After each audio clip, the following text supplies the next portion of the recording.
Welcome to your Daily Editors podcast, a podcast that discusses political issues and conversations and geopolitics.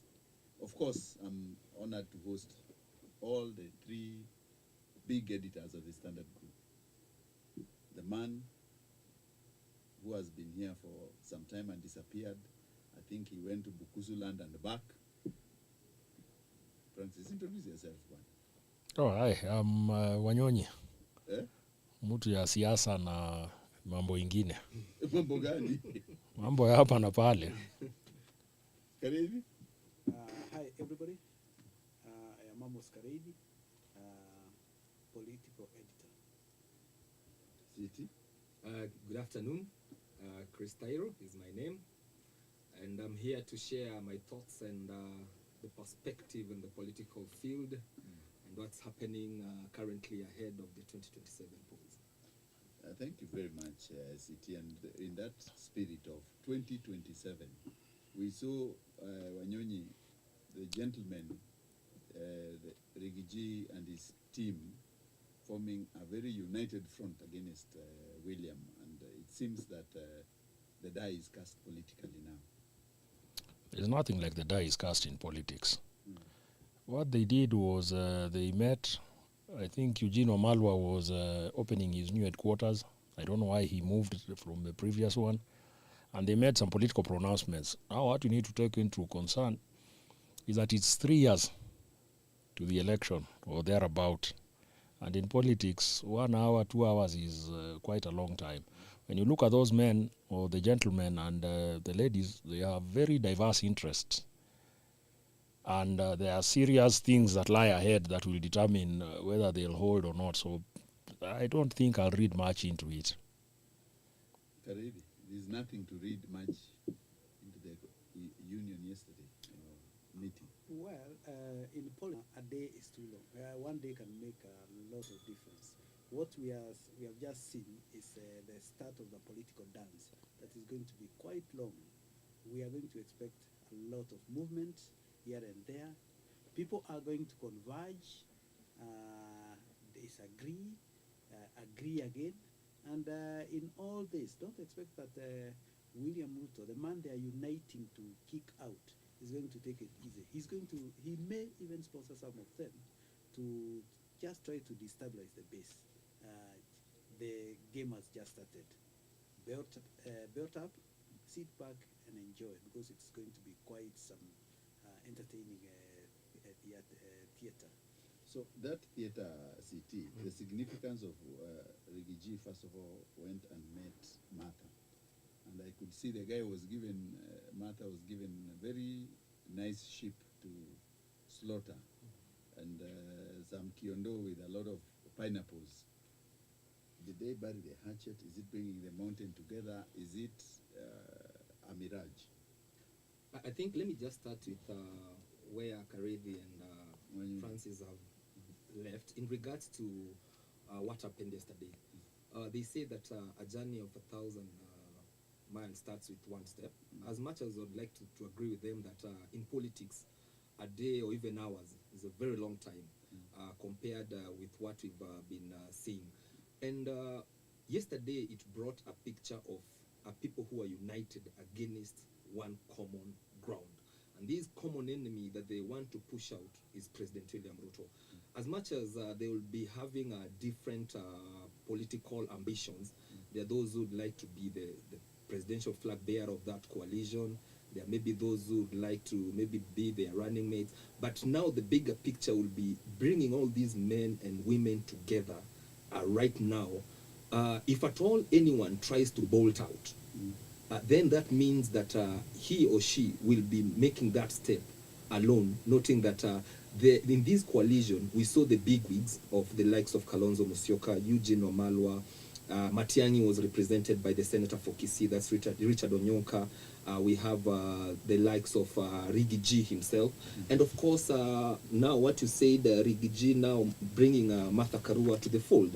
I think Martha Karua, what Rigiji did was to go back to the mountain and trying to galvanize the mountain and the leaders who are from the Mount Kenya region to shape or to come up with a common stand against President William Ruto. What I don't know is whether he will have the courage and the gusto to try and confront the fourth president, that is Uhuru Kenyatta. Remember that in Mount Kenya, he still has a very big stake, noting that in the run-up to the general elections, in the 2022 general elections, majority of the Mount Kenya region feel that they didn't follow the direction that the former president was taking them, and that's why they are really now garnishing and regretting why they supported President William Ruto. So you're saying that William is a common enemy, but they are not telling us, these characters are not telling us why they are against the guy. Okay, you heard what Rigathi was saying yesterday, or claiming rather, that there are Indians who go to State House, the deputy president has to be kept waiting for hours because they are cutting deals. He went on and on and on, tararara, mambo mingi, thinking that we've forgotten his impeachment hearing was just a few months ago. And the issues were brought to the table, and they were saying, this guy did A, B, C, D. I mean, much as he was saying, oh, my son was in KEMSA to look for a fee note, my other son got a 600 million credit. There were questions that were legitimate, which were being asked then. So now when he comes and tells us that, yeah, ni mweupe kama pamba, and he sees other guy, Kenyans have not forgotten. Number two, when you look at the interests, already Matiang'i says he's going to contest, and he has the backing of Jubilee, which is the former president's party. Eugene Wamalwa has a headache in Natembea, because Natembea said he's going to contest in the APK. Eugene says he's the party leader, is going to contest. Those are interests that are still being probably worked on. Martha Karua has rebranded her party and says yeye pia anatosha. Kalonzo Musyoka, he even gave himself some funny title, People's Opposition something. He says he's going to contest. Yeah, you see, all that rigmarole and conflicting interest. Ruto, given the political acumen that he has, given that he's a student of Moi and partly Tinga, hapa ni Muswaki. I doubt if there is anything of 1,000 miles that we are going to witness. Number two, Rigiji's case started last week on whether he can contest or not. That is if his impeachment was properly done. So he's going to be cast behind all these men if the courts uphold that his impeachment was right. When that happens, the tectonic things will shift to Mount Kenya, because other people also have ambition and interests. Raila, the vote is on 15th or 16th February. If he makes it, ODM will need to come up with a strategy. If he doesn't, he comes back. Once he comes back, this group of Kina Kalonzo and Eugene will now be pushed to probably third or fourth fiddle in the political equation. So I think at the moment, bado. But I think what Wanyonyi is saying, it's a matter of mwaga ugali ni mwage kitoweo. Ruto went ahead and tainted Gachagua as a corrupt person. And as Wanyonyi has correctly put it, when he was being impeached, there were so many issues surrounding his integrity issues. And that does not mean that he's off the hook when it comes to integrity matters. But now this is a matter of, I might not be clean, but you are also very dirty. And it's a point of Kenyans should now come out and be told, if at all this, the president is doing this. For instance, yesterday he went ahead and even named some 2 Indians that they spend 5 to 6 hours when the deputy president, that was when he was there waiting at the lobby to see the president. So there's so much in regards to what Gachagua can really spill. Yes, Kareithi. Let us not be deceived by anybody. This is just a coalition of the hungry. They don't have a lot of beef against Ruto. It is because Ruto is having the plate, and they want to have their hand in the plate, and he's standing in the way. And they have just coming together is the easy part. Staying together is going to be pretty difficult, because you see at the end of the day, interests are going to keep changing. And like I said earlier, William has yet to come out with a strategy to deal with each and every one of them, because if he lets them be, he's going to lose, and he cannot afford to let them organize their game while he watches. He's also going to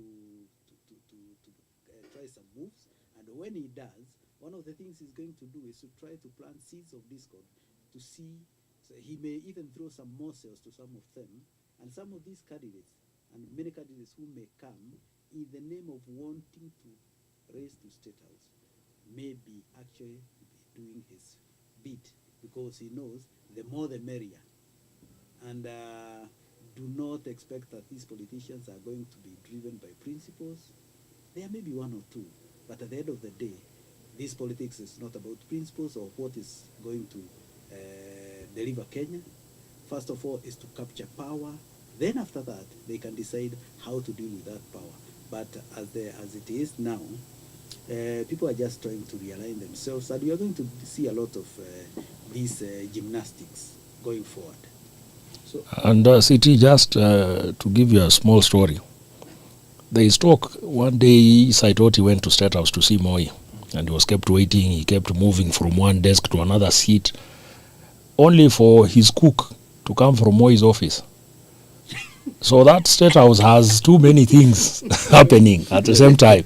So what Rigiji was telling us was part of what usually happens. But that is a story. I mean, no one was there to prove whether it's true or not. But Saitoti was shell-shocked. And in fact, when he was driving home, he was wondering, how does my cook go to see Moi without my knowledge?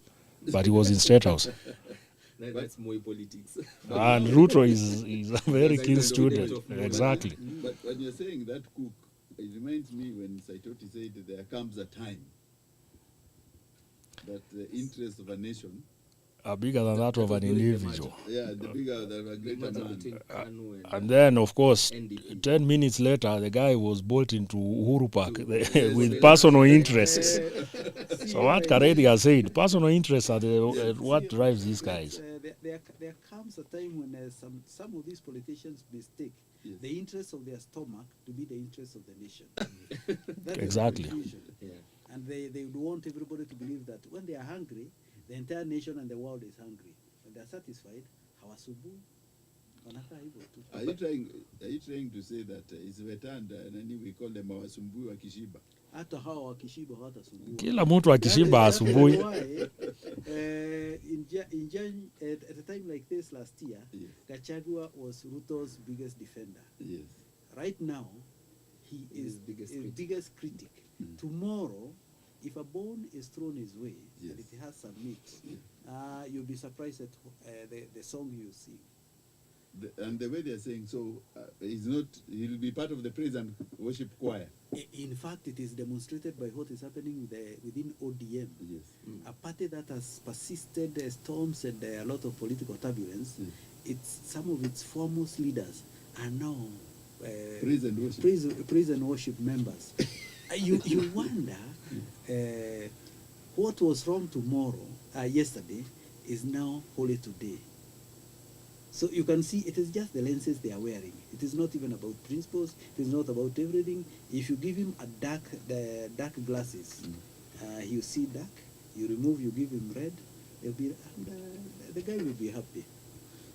Interesting. There are some pronouncements that the Suna East Member of Parliament, that's Junet Mohammed, who also doubles up as the minority leader in the National Assembly. There is a retreat that is happening in Naivasha currently. And they stated that with the challenges that the country is facing now, there is no single party that can make it to the presidency. So for him, if you look at where the ODM right now currently sits, it's in government. The only few people that are crying outside there, they're the people who have not yet been, as Kareithi says, some bone with some meat to chew. And those are the likes of Sifuna, Caleb Amisi from the West. And they feel that as much as there's a good number of members of ODM who have been given a good space and a warm corner in government to eat, those who have been left outside feel that they're in the cold.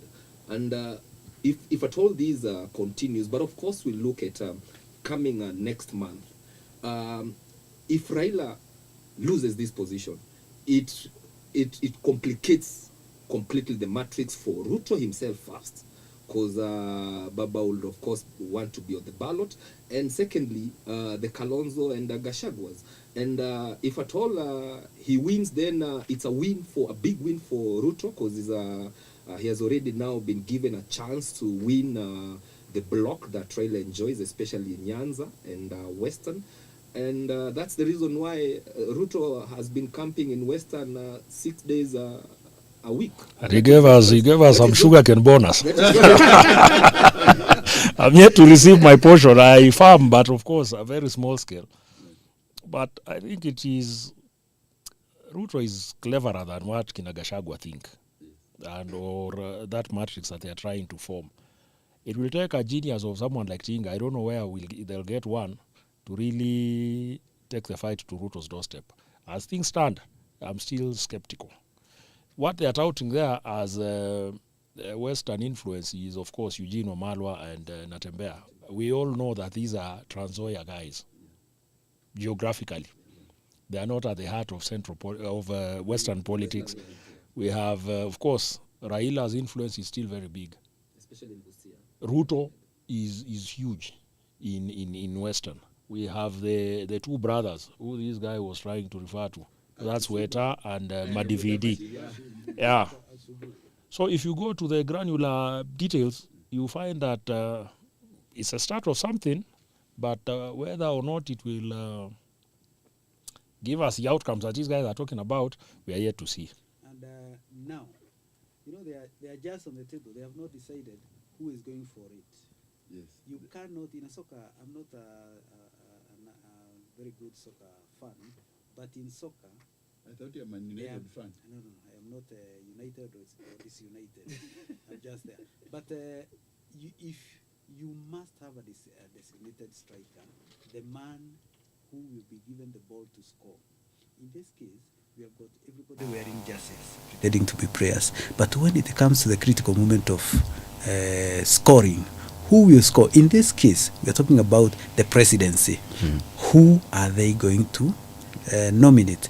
And when they nominate, we may have another round of MOUs and disputes, and that is where the rubber meets the road. Because it is one thing to attain power, it is quite another to know what you want to do with that power. You have seen Ruto has been accused of very many things, including creating mongrels not known in any democracies in the world. It is not out of choice. It is because the reality of when you get power and how to balance all these competing interests. You can imagine what will happen if you have got Gachagua, you have got Eugene, you have got Kalonzo, you have got all these other parties, and they want are limited spaces, and they want their cronies also to be included in government. Start sharing out that loaf of bread, which has got limited slices, and that is where the grabbing starts. And that is where you're going to witness the falling out. But we are getting ahead of ourselves because it is like imagining that they are going to outwit William. That time has not come. They have not demonstrated that they are hungry enough, they are powerful enough, and they have got the fire in the belly to take the battle, as Wanyonyi has said, to the doorstep of William and try to snatch the meat that is in his hand. That is going to be a moment to wait for, because my friend, the competition you are going to see is out of this world. I think, gentlemen, I think you've covered that topic very well. Let's move on to IEBC. Finally, the select panel was sworn in yesterday. Yes. What is the outlook? What do you expect? Actually, it's the NADCO report. It's a positive move, noting that for close to 2 years we've not been having commissioners in place. We've been having constituencies like Banisa. They lost their member of parliament some few months after being sworn in. So for close to 1.5 years, they've not been having their constitutional right in terms of representation, of which it's their constitutional right up to now. Secondly, we are late in terms of the delimitation of boundaries. Remember that by the 2010 constitution states that the review should be conducted 10 years, but not more than 12 years, of which it was supposed to be in 2022, but now we are late. So these are some of the issues that Kenyans have been raising, especially in representation. Remember that the issue to do with 1 man, 1 shilling, 1 vote came just the other day, even when Gachagua was being chased away. And the issues that are making these people feel that maybe they need to review is about representation. At the end of the day, there are those who feel that maybe there are other areas that need more constituencies, while others need constituencies to be merged because of the people who are there. But I know there are so many demographics. But this is a right direction that we've taken. I know the next step now will be, the team is now up and running. They had already been given their secretariat by the parliament. And now it's for them now to advertise afresh, although the previous selection panel that had issues had already shortlisted. But I believe that this time around, these people who have been selected, they'll have to start from scratch, noting that they've come on board through the NADCO report. And the reason why it went and dragged in court, it was because of Kalonzo. Kalonzo felt that he was not given a chance to nominate one of his own in that selection panel. Remember, they were just left with the political players left the president and the former prime minister to at least get a person there. And that's why all these issues have been dragging in court. But now I see some light at the end of the tunnel. But let's see who are the people that will finally be shortlisted and will not see a Cherera 4 again this time around. But that, Wanyonyi, that NADCO report also had something about the Cherera 4 being given their packs if this thing is passed. You see, the NADCO itself was born out of the usual contentions. Yes. Azimio on the one hand and Kenya Kwanza on the other. And so they reached a compromise. The Cherera 4, of course, doing the bidding for the Azimio team. And part of the things that they put in the NADCO report is that Ruto and Raila will sit, agree on their fate. Their fate would mean they're going to be paid their bucks, probably given state appointments, probably get their names deleted from some of these reports like the one Kina Chebukati were doing. Will we get another Cherera 4? I think the 2027 election will be as competitive, given the kind of things that we are seeing. There is Murima, Nini, and of course, if Raila will still be around. Chances are we might still get it. Because this select committee, you've seen Kalonzo again is at it. He was in the courts, he did not have his way. Now he's saying that Adam Zolo, because he's a presidential advisor, should not even sit in that thing. Yeah. So he's still throwing spanners. Definitely, that will build up to whoever will be selected. However, mweupe kama wanasema siku hizi ni mweupe kushinda baba. Kushinda baba. Kushinda pamba. However mweupe there'll still be people who will not be satisfied. And as long as they repeat that, there will be contention at the election. But that's neither here nor there. The biggest problem they're having is this thing called delimitation of boundaries. Yes. Already they are in court. They are seeking the Supreme Court advisory opinion on what do we do now that we've broken the law. And if you listen to the Chief Justice yesterday, I think they'll be given a favorable advisory opinion that, okay, fine, instead of having a constitutional crisis, you guys go ahead with these delimitation. Yeah. Now the problem is this. We are in 2025. These guys maybe will be in office around April, maybe another 3 months or so. Once they come in, I don't know what will be their priority. Which means if we are going to start delimitation of these things, it will be towards the end of the year or early next year. Which gives us a very small window because boundaries are very emotive. Yes. They need to do very serious consultation, public participation. Yeah. Because you've seen chaos flare up even in places that you never imagined. Kisumu and Kericho, they are fighting over the boundary. Yeah. Look at Vihiga. They are saying, oh, Maseno ni yetu, Maseno si yenu, nini. It's a very emotive exercise. So if they delay, if they don't do it to the satisfaction of majority, then we'll see flare-ups again into the next election. So their work is cut out. Let them try and harakisha kidogo so that they get this thing done. Banisa is quite unfortunate that probably they'll not have a representative for the whole season. For this whole yeah. They need, I think, reparation. I don't know how that will be done. And it's not just Banisa. There are several wards, these MCA elections that are supposed to be filled. Also, Opio and Dia's constituency. My constituency. Now the constituency is there without representation. So There are too many balls that they are going to jump we are demanding in a very short period.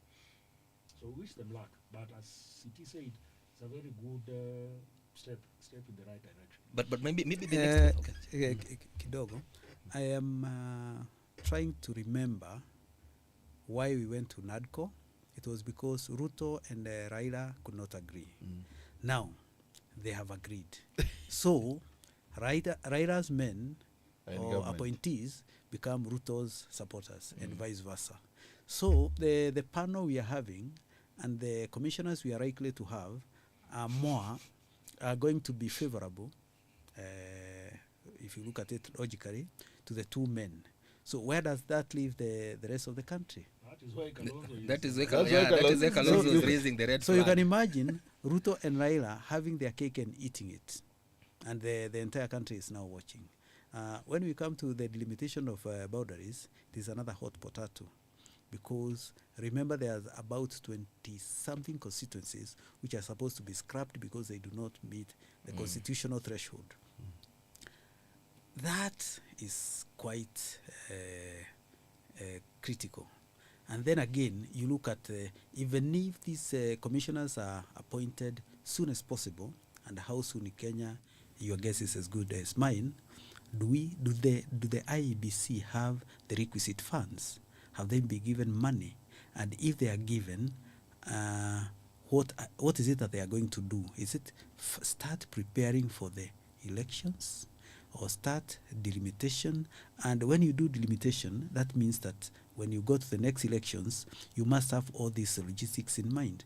There is quite a crisis, and it is like it has been manufactured by politicians. And how we are going to wriggle out of that, we may need some divine intervention, because we have been manufacturing a crisis which may snowball into something major in the election year. And maybe going forward, we need to look at how we do not, I don't know how we can go about it, because in other jurisdictions, you do not have standing or permanent IEBCs to oversee elections.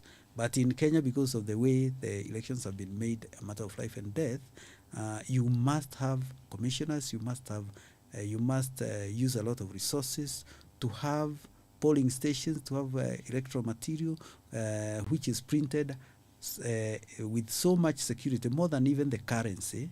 And we spend a lot of money on the election day when you have a stationary ballot box, staying in a stationary polling station in a room guarded by cops with guns and agents and everybody else.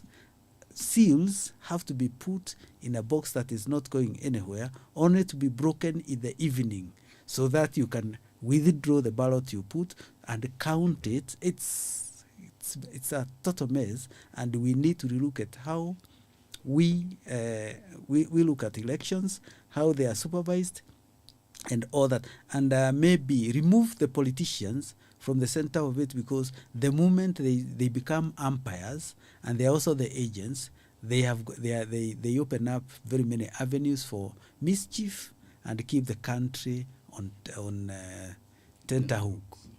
So before you jump in, CT, Wanyonyi brought an issue of 27 constituencies, which will be scrapped off if we do delimitations.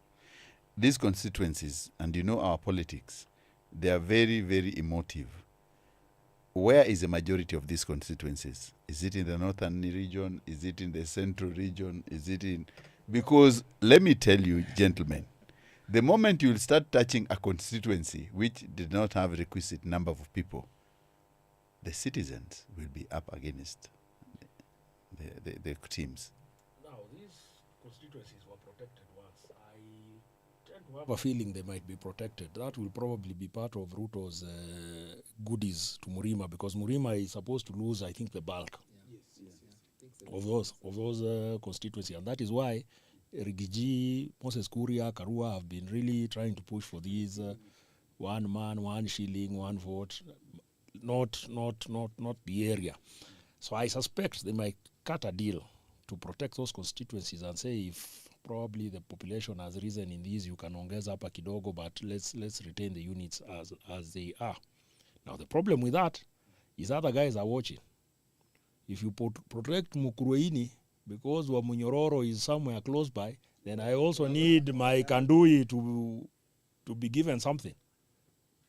But you see, the other actually the chaos with delimitation is just out of this world. Yes. I'll give you an example of Eldoret. Yeah. Eldoret, the town now, it's a city, was supposed to be a constituency. Yes. The problem with that is if you give it a constituency, then you'll have an area member of parliament who is not local. I mean, of course, not local, but who is not. I don't want to sound tribal. There could be indigenous, but they were born from a different line. Yes. Same for areas like Kandui. If you say you are going to carve out Bungoma town and let it stand as a constituency, there are those problems. So if you are going to protect, then now these other issues will come up, and it will require some very skillful arbiter to juggle those balls. I hope none of us will apply for those positions, because the kind of headache you'll get is out of this world. I tend to agree with Wanyonyi because, you see, at the end of the day, that decision will still have to be passed by Parliament. Yeah. These are the same people who you are telling, scrap your constituency. Yes. What are you going to go and tell your constituents? That now is not there. Yeah. We will now be going to the next, that may be Tetu constituency, to be being given bursary and seeking development issues. I think it's a very emotive issue. Even I'm not sure whether there'll be anyone or any Kenyan who will sit in any public participation and agree that, going by the demographics, maybe the population, the area or the region, that such and such constituency should be scrapped. But now this brings me to, is it very important, noting that maybe we are past the constitutional timelines?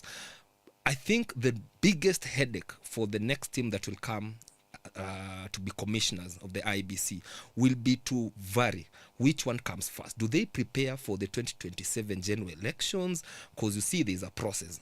You must do procurement, and before you do procurement, you must tender. There's all that. There are those polling stations that were added. You must also... IEBC is supposed to do mass voter registration before the election. Yes. This mass voter registration is supposed to be based on the new units. Yes. So the new, yes, because of the population and yes. Because now I might be moved where I think I was supposed to be voting. I'll be told, Apana, now you guys, you are in a different ward or a different constituency.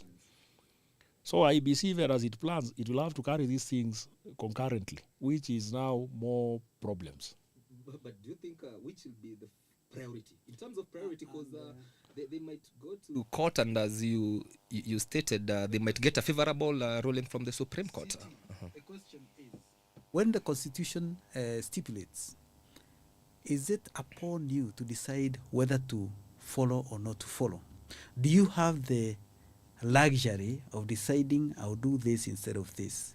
If it is clearly stipulated by the Constitution that within a certain period you're supposed to do A, B, C, D, can you choose to ignore the Constitution and legally continue holding office as a commission and as a commissioner?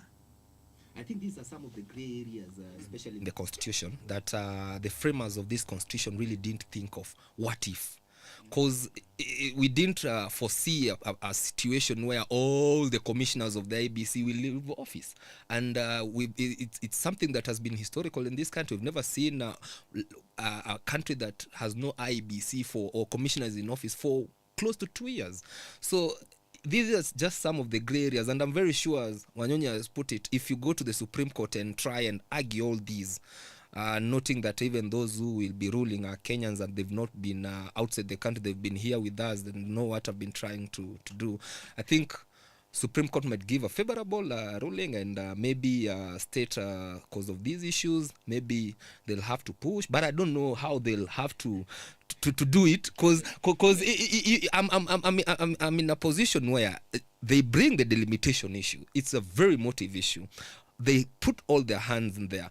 What happens to the preparation of the 2027 general elections? The former boss chair is on record saying that we plan for the next election once we are through with the previous one. Yes. So that is a 5-year, 4-year arrangement. The 2.5 years to the elections. To the elections, yes. Yes. You remember the chicken gate, Otieno. Yes. Even the last election, there was this Greece farm, and some names were thrown here and there. The Venezuelan. And, yeah, so planning an election is a very intricate exercise. Yes. Do we have the time? We do not. Do we have a team? We do not. Or could it be? It could compromise the quality of these. Could it be elections? that some people have been doing the procurement quietly? And if they have been doing that, then it would apply that Kenya can actually survive without the commissioners, because for the last 2 years, for the duration they have been out of office. I'll remind you before you continue on the conflict between Chebukati and Chiloba. Yes. Chiloba was the secretariat, Chebukati was the commission. Yeah. And Chiloba tried to do things, and actually he was suspended, he was fired, he was brought back, he was this, he was that. And he was nominated eventually. Yeah. Exactly. The NADCO report talks about defining roles. Yes. What can a commissioner do? What can the secretariat do? And I think these will be done after they've selected these team. Yeah. But I suspect these guys are also not just sitting and reading newspapers and taking tea like Makoha. they have been doing things. Probably they have set ground. Yeah. What the commissioners will do is probably just come rubber stamp and move on. Rubber stamp and we move on. But with the country's interest, we've seen what the interest, especially when it comes to tendering, and and we know that there's so billions at stake. So my good friend Justice Lenaola Supreme Court said, and he kicked this storm. You remember when he went and said that this is the only country where the citizens are not concerned about IEBC. Now we have the selection panel. Will the citizens agree with the outcome of the commission, which will be put in place, especially the Gen Z?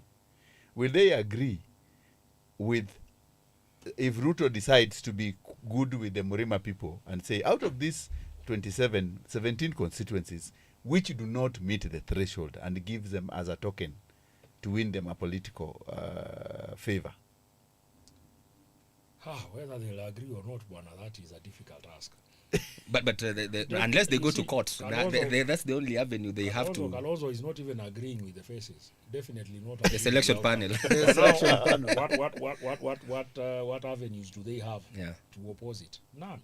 Probably when during public participation, during the interviews, they should put in the petitions to say, this guy did this, this guy did that. But after it has been named, I doubt there is anything much they can do. It's just to live with the consequences of our own problems that we've made. This thing was supposed to have been thought out years ago. But remember, there's still that legal avenue. They can go to court, and they can still drag the process. Because if this process has dragged since the naming of that selection panel, that was last year, I think mid last year, that case has dragged up to now. So just in case if they feel that they are not satisfied with the names or maybe some faces, they have that opportunity to go to court and argue their case. Sorry, come to think of it, when you have got a panel that is choosing or supposed to look for commissioners, what is their work? It is not like they will go out like a coach and start scouting. That one can pray well, that one cannot. It is Kenyans who are supposed to submit their applications, and they will just sift through and determine who meets the threshold. So all this fuss about who sits in that panel, I think it was just blown out of proportion, because at the end of the day, even if you are to give it to a PR firm, to a HR firm, and tell them apply to KPMG, for example, or to another organization, then they'll pick out, if you want 10, you want 7, they'll pick out the first 7. Of course, following a certain criteria, maybe regional balance, maybe gender, and people living with disabilities, something like that. But all these other things, I think, are artificial and are just making life difficult for everybody. I tend to differ because the reason why there was NADCO, it was so that Ruto and Raila can at least come to a common census, especially when it comes to the selection panel. Now they have their people in that selection panel. This is just for optics. What I know is that they've already, back at the back of their minds, they already know who are these people that they would like to sit in that commission. And of course, they will tell them, apply for those positions. You have your person there to push your agenda. So if you have someone who you think that will push your agenda come 2020, that's the work of that person that has been placed there. It's not the because even when they agreed with Adams Olo, none of the Kenyans was asked, are you comfortable with Adams Olo? But Adams Olo was not I think the team that has been picked is a very good team in terms of experience, public service, I think integrity. So partisan politics might be an element, but there are other things that might override that, and they pick the best out of those who will apply. The only problem is, will the best apply? Because you see the way these offices has also been demonized. Maybe people will stay away for fearing of getting their tainted. They may sleep on some of these applications, by all such means. that you apply and then your application never sees the light of day. It is hidden. That is also... Gentlemen, before... Are you saying that is a factor? There are so many people who will not be shortlisted, but in terms of the papers, the integrity, they are way above. Remember, there are even petitions that have been sent to Bunge, but they never see the light of day. The speaker is asked to say, is eco happy? All these things happen. Gentlemen, I want us, before we close, just to touch on the PEPFAR fund and the effect. $65 million, Trump decided to say, and to executive order, that we will not get that fund. Has the African government or Kenyan government ready to work with a budget without that funding? Now, our government treasury has not even released capitation for schools, which opened weeks ago. So definitely they have serious budget holes that they need to fill. That this PEPFAR is just adding to the pain. Of course, Donald Trump is supposed to think for the Americans. Yes. Of course, the Americans, they touted themselves as the world leaders, so they think on behalf of the world. But African governments need to style up. Because this dependency on a foreign entity to fill such important budget votes is crazy. Because PEPFAR they've not pulled out, but they are reviewing what you call 90 days, doing an audit on whether this money was being spent well or not. In 90 days, there could be a shortage of ARV drugs. In 90 days, the malaria program could crumble. There are so many things that these guys are funding that are critical and at the core. So I hope Mbadi, he was trying to wax lyrical over at the next budget, the next financial year, the next this or that, will come up with a plan and an emergency plan. Because you remember, is it 2 weeks or 3 weeks ago, we had a shortage of BCG vaccines. It's not just this year. Last year we were supposed to pay Gavi, I think 2 billion shillings, then they top up 4 billion, then they release these things. Nahumicha was a CS. And kids were suffering. So we do not have plans for very critical welfare programs. For the HIV, if you delay taking those drugs, the viral load goes up. Viral load goes up, it now metamorphs to become AIDS, which means it can either kill you or even infect more people, because once the load is low, you cannot infect your partners. So it is not something that you can say, let's sit and wait, do public participation or do this or that. Trump has already declared what he has declared. So it is up to William and Buddy to sit and decide what is of priority. If I may add, it is unfortunate what is happening. and it is unfortunate that we have reached here, that America can consider withdrawing some of these funds. But this is a wake-up call, because it has been, I dare say, reckless. And for so long we have lived recklessly, not only in Kenya, but around Africa, to expect somebody else to carry our burden, our disease burden.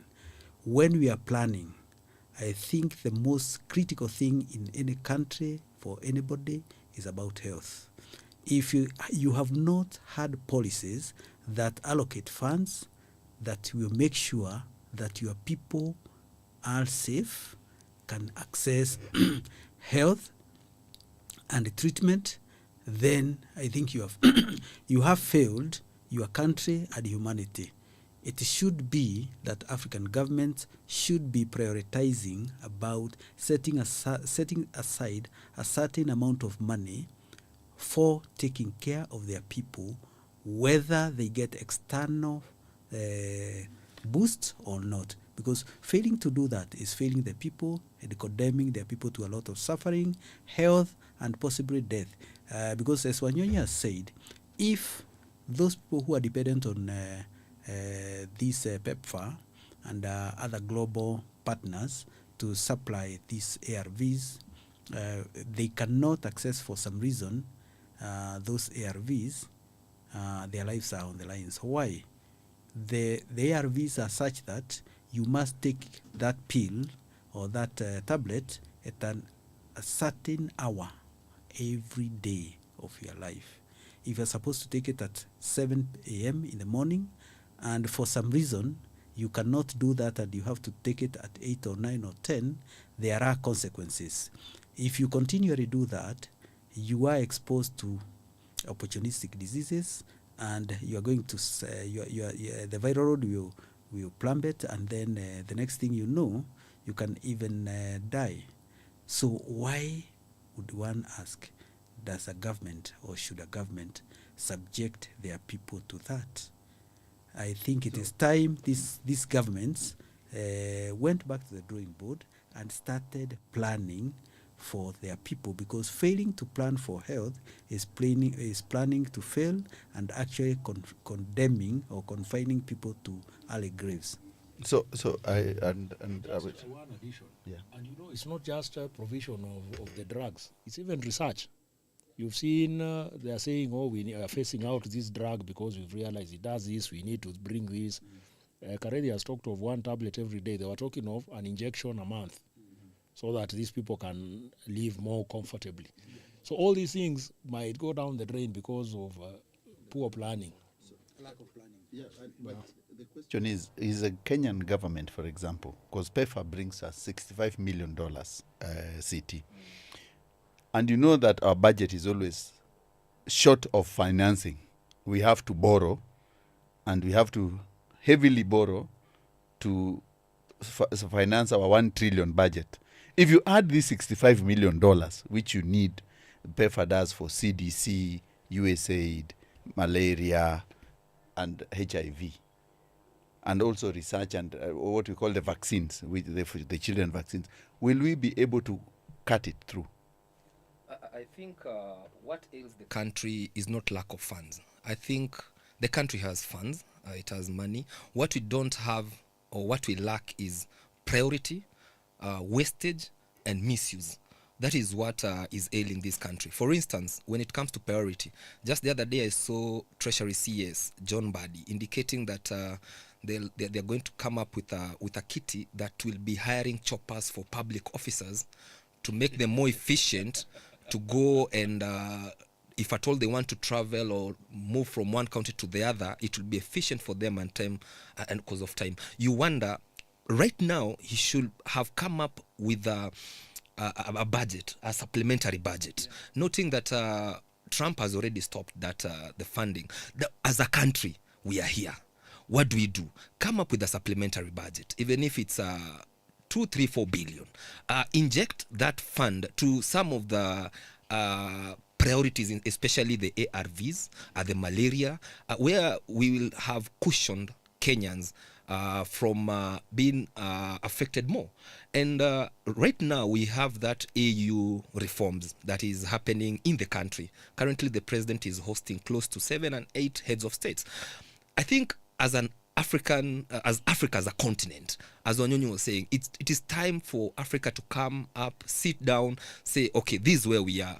We are not really in good books with Western, because what they want is they want also a piece of our pie so that they can give us funding. So what do? Do we come up with a fund that each and every country will be expected to be contributing in the meantime? So these are some of the issues that our presidents in Africa should be asking ourselves or themselves, but more so back here in Kenya, what is the Treasury CS doing? We have money to change the roof, your state house. Yeah, there's money to flat roof, so our guys can sit up with you and look at the masses in Nairobi. Yes. Yeah. But sometime last year, Ruto was very vocal on this climate change business. And one thing he proposed is that we need to rework, there is a word for it, not re-engineer, the financial architecture, so that Africa can also leverage on global loans. And he said that it is now time for Africa to sit on the table. I asked him in one of the conferences, when we are coming to this table, what are we coming with? He told me that we are coming in with, we have, I think 2/3 arable land in Africa, can provide food for the world. We have a budding youth population. We have this and that. Well, okay, can they take that to the table with Trump and see if they can leverage on that? Because that is what we have, and that is what we are bringing to the table. I'm very sure what they'll be pushing for is our minerals. That's the only way they'll be heading. But also on the flip side, Wanyonyi, the Russian ambassador was saying that this thing is a welcome move. That CDC is a welcome move for the pathogens. He's been on it for some time. Yeah. I think let's keep it out. Because you see, the claim is the CDC is working with Cambridge to develop pathogens, to research, yes, and develop germs. Yes. Where are they taking these germs? But let me ask. Why would we develop germs at Cambridge so that they can go and use it against their enemies? I think it's a hazy field. I may not be sure, but such a pronouncement by ambassador, but no, by Trump, the 47th president. Yes. Must it be ratified by the parliament, or his signature is final? You know, there are so many things. There are so many. Been stopped by the courts because of the process. It's not right. Even the WHO. Yes. He needs, I think, 1 year. Yes, 1 year before he can pull out. Why this PEPFAR is a problem is because he suspended it for 90 days to do an audit. Once the audit is done, it will be up to Trump, Marco Rubio, and their foreign fellows to decide what is of priority. Because what they've been doing is using these aid and support as a soft diplomacy to gain favors, to gain friends, and bambo kama hiyo. But all is not lost. You've seen he pulled out of Paris climate agreement, but the former mayor is called Bloomberg. He's going to foot that bill, I think, for the next 1 year. Some $9 million or kitu kama hiyo. WHO, China said, sisi, we are in this for the long haul. We'll keep sponsoring so that programs do not collapse.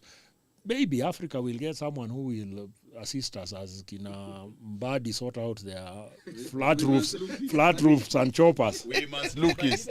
Wait for somebody to come and sort us out. The manner. I think we should emulate Trump. As bad as he may sound, he has the interests of Americans at heart. Why can't we have our governments having our interests at heart first before they think of external? Because the situation we are in is because we... Can you imagine a situation where we collect all our revenues and we channel them, say, to Ethiopia so that they can go and assist them, and then we are left struggling? No country should be doing that.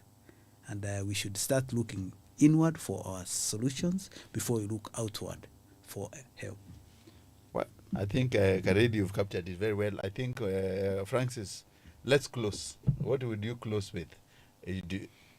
United against Ruto. I wish that Delimitation. crowd ya kina Rigiji all the best, because I know their journey is not going to be easy. Same for the IEBC. Yeah. It's crazy. Equally for Mbadi. I mean, all you can do is to pray that he can work these mathematics out, because 2025 has begun on a very intense note, and we hope for the best, of course, with the country at heart. Now, even as we talk about all the coalitions and standing against one man, the other man that will be watching closely and might complicate political matrix in the country is Raila Odinga, especially if he loses the AU seat.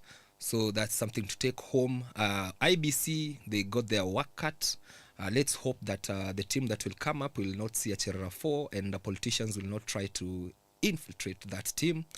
And for Trump, I think it's a good move that Africa can now wake up and realize what happens if at all such funds are cut forever. We need to come up with permanent solutions that we can help our people. Remember that a sick nation, it's a nation as good as done. How I wish all the energies and the efforts and the resources being used to unite against one man is used to confront all the problems you are having, and instead of doing early campaigns like we are seeing being done by both the government and the people who want to be in government, or if all this was concentrated towards resolving the issues that are afflicting Kenyans, we would have a better place to call Kenya. But as it is now, everybody wants power, but they don't know what to do with power. I wish there was a school where they would be taken to know that once you get power, this is what you are supposed to do to assist your people. Thank you. Thank you very much. Read the book, The 48 Laws of Power. Thank you, gentlemen. I think it has been it has been very interesting to have you guys around. And of course, we've heard about the praise and worship choirs, and the Americans doing their thing. I think for the Kenyan citizens, it is us to take care of ourselves now, because if your government will not get you medicine, there's a thing we used to say, wacha mpango. Wacha mpa? Yeah, wacha mpango. Thank you very much, and keep watching and keep listening to us.